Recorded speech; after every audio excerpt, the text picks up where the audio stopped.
In today's math lesson, we're going to complete the square. As we explore completing the square, we realize that first we start off with the standard form of a quadratic equation. Ax squared plus bx equals c. And in the process of completing the square, one of the have-tos, one of the musts, is that a must equal 1. So if it doesn't, if you have a leading coefficient here with your squared term, you must divide it out first. So a has to equal 1, and then we can begin the rest of the process.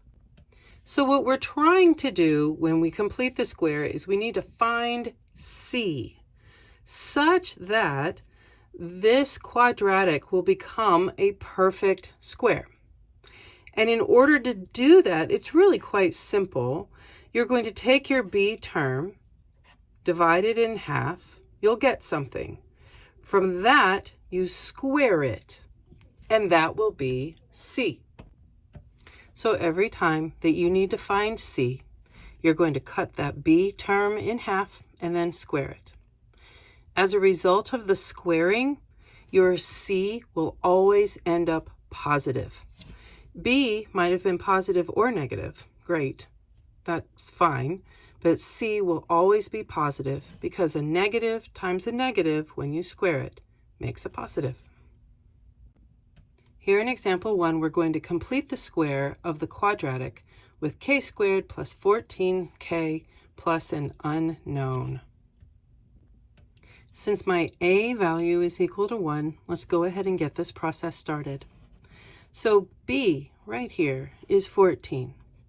So you take your 14, you cut it in half, and you get something, 7. This something you then square. And 7 squared is equal to 49. So for this particular problem, c is equal to 49. And there you go. In example 2, we're going to complete the square of the given quadratic z squared minus 22z plus an unknown. As our a value is 1, we can go ahead and begin the process by looking at b. So b has a value of negative 22, which we then cut in half and we get something. Negative 22 divided by 2 is negative 11. So from there, we square the negative 11, and a negative times a negative squared is 121, and it's positive because a negative times a negative is a positive. So for this particular quadratic, c is 121. And there you go. In example 3, we're going to complete the square of the given quadratic 2q squared plus 24q plus an unknown. We learned in the introduction that a must equal 1, and we see here that it doesn't.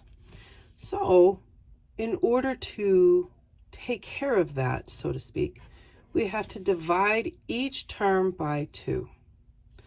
Essentially, what we're doing is we're factoring. So that gives us a 2 out in front of a quadratic of q squared plus 12q plus an unknown. This is truly the value that we need to go find. So let's go do that. With our b equaling a positive 12, we know that to find c, this value right here in the box, we'll take our 12 and cut it in half and get 6. From there, we will square the 6, which gives us 36. And that is the value of our factored quadratic. But what is it for our original quadratic? Not our factored one. Well, let's go figure that out. So our original quadratic is 2 times the 36. So the original is 2 times the 36, because the 2 is what we divided out of every term in the very beginning. And 2 times 36 is 72. So my original square, all the way at the beginning, had a value of 72. And there you go. In example 4, we're going to complete the square of the given quadratic 2w squared minus 14w plus an unknown. We saw in the introduction that our a number must be 1. I cannot have a leading coefficient in front of my squared term. So to take care of that, we divide every term by whatever that current leading coefficient is, which happens to be a 2. And that, in turn, will give us a new quadratic equation to work with. So we'll have 2 times w squared minus 7w plus an unknown. This is the factored form of the original quadratic. Now we can go find c for our factored quadratic. So our current working b value is a -7. And -7 divided by 2 does not come out as anything nice and clean. It just doesn't. So, I mean, sure, it's -3.5, but nobody wants to go squaring decimals or composite numbers. So we're going to actually square the fraction itself. Believe it or not, that's a lot less stressful than squaring a decimal or a composite number. So a negative times a negative is a positive. 7 squared is 49, and 2 squared is 4.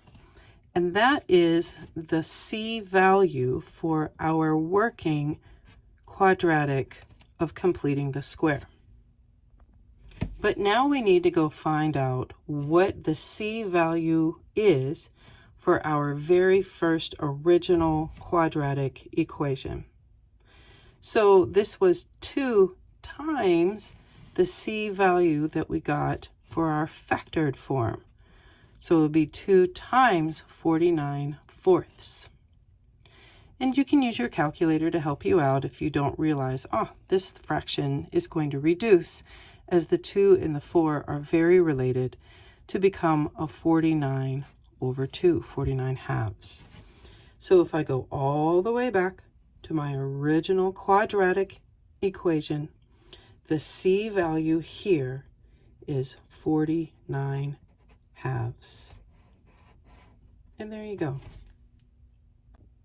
In our fifth and final example, we're going to complete the square of the given quadratic 4y squared plus 20y plus an unknown. We learned in the introduction that the a term must equal 1, and we do not have a leading coefficient of 1. We have a leading coefficient of 4. So to take care of that, we factor out the 4 by dividing all 3 terms by 4. As a result, the factored form of this quadratic would look like 4 times y squared plus 5y plus an unknown. This is going to be our new c. Let's go find out what c is for our factored quadratic. So our b is 5. And that means we're going to have 5 divided by 2, which does not reduce into a simple clean integer. So we're going to just use this fraction as it is to go and find c by squaring 5 halves. So 5 squared is 25, and 2 squared is 4. That is the c for my factored quadratic. Now we're going to find out what the c is for my original quadratic of 4y squared plus 20y plus an unknown. So my equation, our working quadratic, was factored by a 4. That means that I have to take my working c of 25/4 and multiply it by this factored 4. And that just makes a very nice happy integer of 25. This is my new c. 4y squared plus 20y plus 25. And there you go.